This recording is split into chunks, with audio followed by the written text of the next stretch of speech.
చేసి శుచిగా ఉండి తెల్లని పట్టు దారాలతో కానీ నూలు దారాలతో కానీ 21 పేటల తోరణం సిద్ధం చేసి కుడి చేతికి కట్టుకోవాలి. తాను ఉపవాసం ఉండాలి.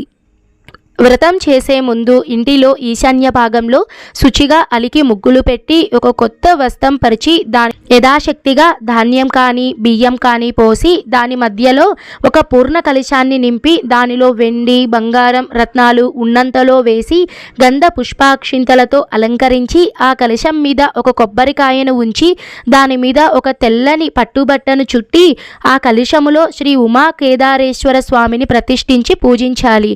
గోధుమ పిండితో చేసి ఆవునీతితో వేయించిన 21 పూరీలను తేనెను పాయసాన్ని రకరకాల పళ్ళను స్వామికి నివేదించాలి. తాంబూలం నీరాజన మంత్రపుష్పాలు ప్రదక్షిణ నమస్కారాలు భక్తి శ్రద్ధలతో సమర్పించాలి. పూజ చేయించిన బ్రహ్మగారిని ముందు పూజించాలి. దక్షిణ